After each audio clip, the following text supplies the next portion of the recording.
The Amazons of Themyscira or Paradise Island are a race of powerful warrior women led by Queen Hippolyta and defended by their champion, Wonder Woman. This is the everyday phrase we hear when we get to hear about Amazons. Furthermore, sometimes this also. As Princess Diana of Themyscira, Wonder Woman is of Amazonian blue blood. Formed from clay by her mother, Queen Hippolyta, and given life by the breath of Aphrodite, she is a demigod.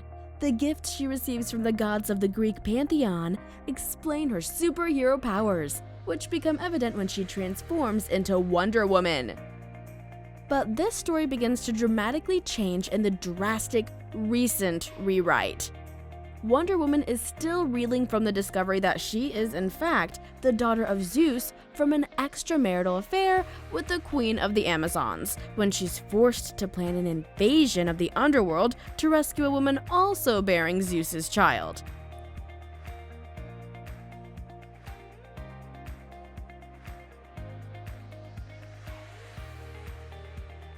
When she goes to the god Hephaestus for help, he reveals that all the men working in his forge are in fact the offspring of Amazons, sold as unwanted male children for weapons.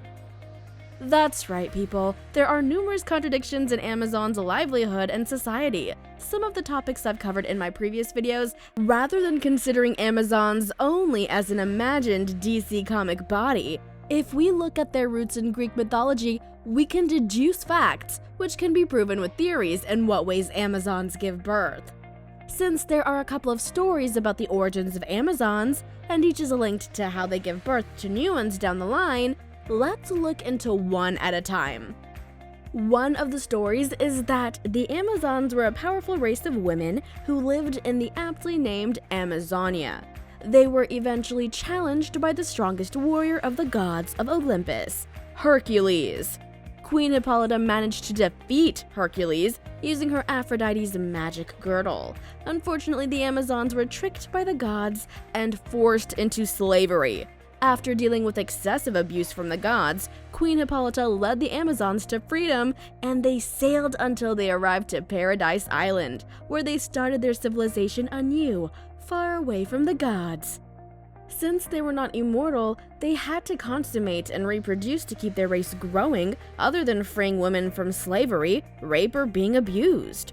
Amazons had intercourse with the men in nearby villages, and just like ordinary women, they waited 9 months and gave birth. If it was a girl, they were much more pleased, and if it was a boy, they either killed him or sent him in secrecy. In this story, the method of giving birth was normal and similar to any other woman.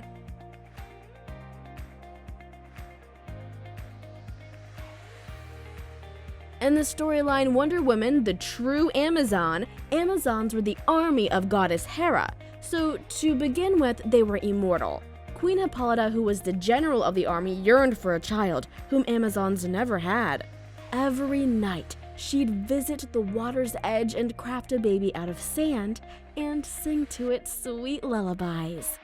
Before heading back every day, she secretly asked from the gods to give her a child. One day, the mermaids who surfaced heard Hippolyta's beautiful lullabies and captured the tune in shells.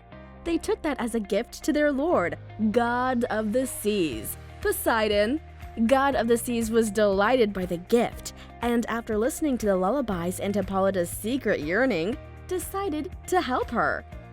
The Lord calmed the vast seas and made wind carry only the sound of lullabies to the clouds of Mount Olympus. Upon hearing them, the gods were overcome with compassion and moved to the point that they shed silver and gold tears. The teardrops landed on the sand and into the sculpture, which gave life to Princess Diana. Here, the birth of an Amazon was due to the tears of the gods and goddesses.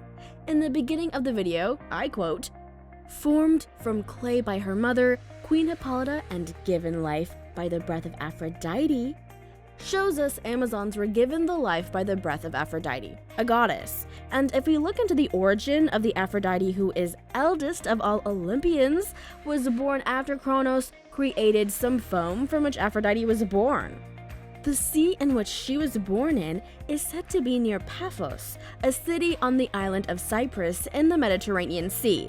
This further shows us that Amazon's birth was caused due to a union or an addition between a primary element, earth, water, fire, air, and an organ, limb, or a physical entity of a god or goddess. In the New Earth, around the year 1200 BC, a small group of female Olympian gods desired to create a nation of warrior women that would help to spread their ideals to the world. Met with disinterest or opposition by most of their male counterparts, the goddesses Hestia, Aphrodite, Demeter, Athena, and Artemis convened in the land of the underworld. There, in the Cavern of Souls, were kept the spirits of all women who had unjustly died at the hands of a man. The 5 goddesses combined their powers to grant life to all of their souls, with the exception of one, whom they decided would have a special future purpose. Through their magics, the goddesses formed thousands of superhumanly strong adult female bodies from the clay bed of a lake in Greece and imbued them with the spirits from the Well of Souls. So the birth of Amazons happened from the Well of Souls. Apart from those 3 major stories, there are a few possibilities or theories. One of them is revolved around Athena. Athena was the daughter of Metis and Zeus. To prevent a prophecy from taking place, Zeus tricked Metis into taking the form of a fly and swallowed her. What Zeus didn't know was that Metis was pregnant with their daughter at the time. Over time, however, Zeus eventually began experiencing terrible headaches. With the fissure created by Hephaestus on Zeus's head, Athena squeezed her way out. After that, she grew into a full-sized goddess, much to the astonishment of the other gods. Children of Athena are born from their mother's thoughts, merging with their father's. In this way, Athena remains a virgin goddess, and it reflects how she herself was born, sprouting from the head of Zeus. Since Athena was one of the patron goddesses of Amazons, it's considered a possibility for the birth of Amazons to happen without intimacy through gods or goddesses from a physical entity of goddesses, and just by the thoughts of them. So here I listed the ways considered mainly through mythology and comics.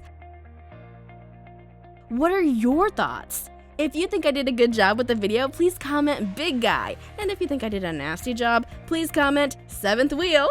Whatever your comments may be, I'm very much happy to hear your ideas and views. Thank you, big guys. Creating content for you is my pleasure.